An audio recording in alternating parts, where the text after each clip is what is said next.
We're talking to Dr. LMadu, and the topic is democracy in Nigeria. And of course, Dr. LMadu, some of the things that you have revealed in here are almost extraordinary.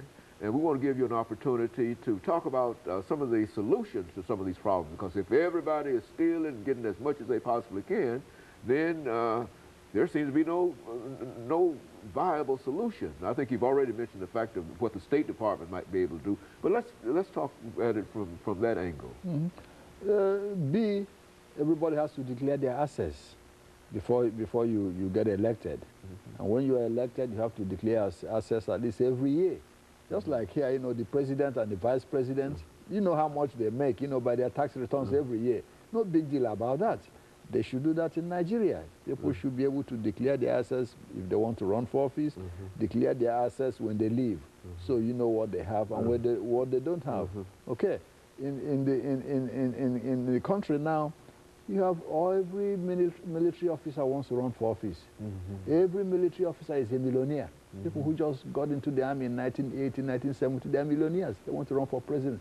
Where did the money come from? Not from their salary, obviously. You know that. And they weren't in business either. So where did the money come from? That's what we've told Mr. Obasanjo. You know, since he's trying, have all former military officers who served in the political offices in the country declare their assets so that people can know where those millions they are spending comes from. You cannot have ex-military officers buying airlines, buying shipping lines, all this, buying shipping lines, building universities. These are former military officers who earn nothing, having all this. Where is the money coming from? You see, those things have to be done. We give Mr. Obasanjo credit for having the courage to, start at least moving toward democracy. Moving towards this things forcefully. But he has to do more to have the confidence of the people. Most of the people in the country knows who have stolen that money. They know whom they are. All they're saying is, hey, government, just do that. Why don't you say all the military officers declare their assets? Then we'll see how much they have, find out where they got the money. And 9 chances out of 10, most of it is stolen.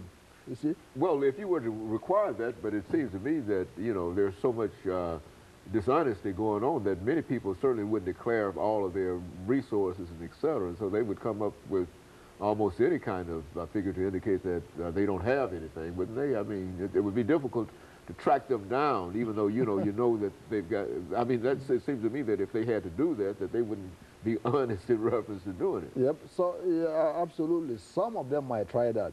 But let me give you an example. If somebody was a lieutenant colonel in the army for a few years, then when he retired, he has a mansion of $2 million. Fine. He can let me explain how he came about $2 million in a few years as a lieutenant colonel. You know what their salary is. That's not even enough to build a good house. How much more having a mansion of $2 million? Yeah, and most of them live in houses like that. Where did that money come from? We start from there. Then you can a good prosecutor and investigator can start getting into other things. Yeah, some of them launder their money through their families and all is fine. You can get your families to tell us exactly where all that money they're spending is coming from. That can be done. I think one of the effective ways to restructure the tax system. Right now, the government doesn't know who is paying taxes and who is not paying. To be frank with you, they know the civil servants pay taxes because it's taken directly from their salaries, taken directly from their salary. But the average Joe Blow who is making $10 million a year, nobody can tell you how much taxes they pay. Yeah, and so the tax structure has to be completely revamped and restructured so that the government will know who is in business and who is not in business.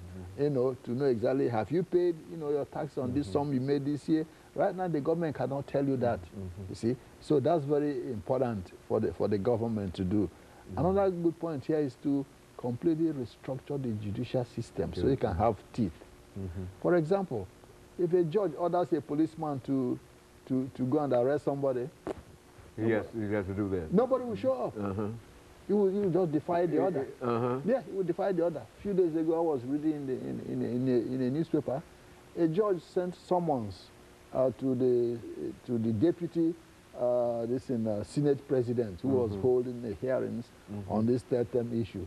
A policeman blocked the servant of the warrant from going to serve the warrant. That cannot happen here. That'd be obstruction of justice. But nothing happened. So the judicial system has to be completely revamped and turned upside down in order to perform the duty it's supposed to do. You know. Well, you know, Dr. Madu, it does seem that with these problems confronting the state, people might just feel that it might be better to keep the current president in because at least the state is moving. It might be almost standing still, but it has some structure. But if you don't, you know, if you bring in somebody else, it might be starting at the very, very beginning. You know, it's a terrible thing to say, but that's kind of the situation that you left us with here. And that's what some people who are, you know, campaigning for the third term are saying. Say, well, you know, if he leaves next year, somebody else might take over and there'll be more chaos than we have now. In order to have stability and continuity, why don't we let him to stay 4 more years? That's what those people are saying. What they, But at the same time, you know, it wouldn't be a good example to be coming from Nigeria. Nigeria is supposed to be the leader, not just of the Africa, but of the black world. And so it should be an example that black people can be able to govern themselves without too much problems and confusions. So if Nigeria can say, hey, okay, Obasanjo leaves next year, hand over to somebody. Then if Nigeria says, hey, that African country, we don't want you to be oppressing your people, you need to hand over, then they will listen. If we don't do that, we can tell any other African country to be democratic. And they will say, hey, you just extended your president's term to 30, why can't we do it here? You see, so that's where I'm concerned about. You know, example, a small country like Botswana, since independence in the 60s, there has never been any break in elections. Elections occur regularly the way it should occur. You see, this is a small country. So South Africa is doing the same now. Mbeki says he's stepping down at the end of his term. He's not extending it. So from that point of view, you know, if Nigeria's image, you know, has to be protected as the leader of the black world, Obasanjo just will hand over next year, you know, to somebody else. He did it before in 1979. That's why I can give him credit for that. As a military leader, he was the first Nigerian army officer to hand over power peacefully to a civilian government in 1979. So even though he hasn't said he's stepping down next year, I think he has common sense and is smart enough, wants to protect his image and his, you know, legacy, to step down and join Mandela as one of the elder statesmen of Africa.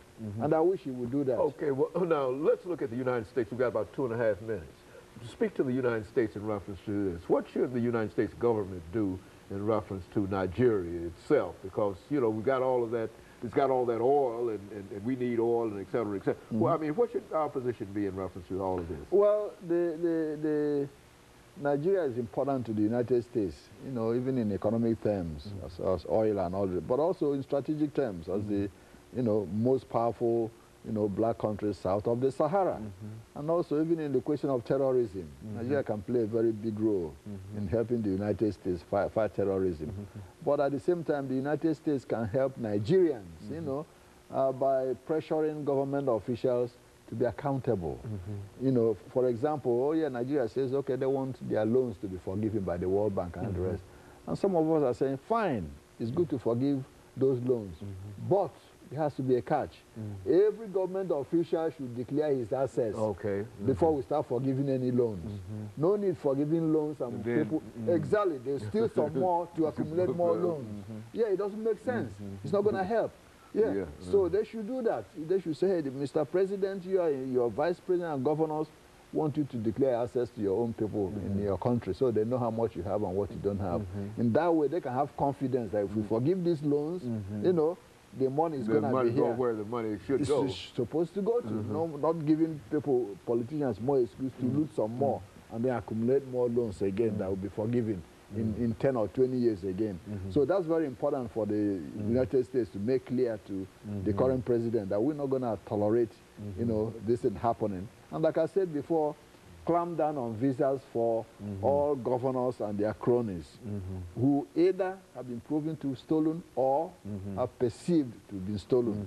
In that way, it makes them think twice about where they're going to launder that money. Okay, Dr. Madu, let me thank you. We're going to have to end here, but let me thank you for coming by and bringing us that very, very informative information in reference to what is happening in Nigeria today. And I think some of us are simply amazed at so there is so much corruption, as you indicated. But let me encourage our audience to tune in again next week for another informative edition of Comments.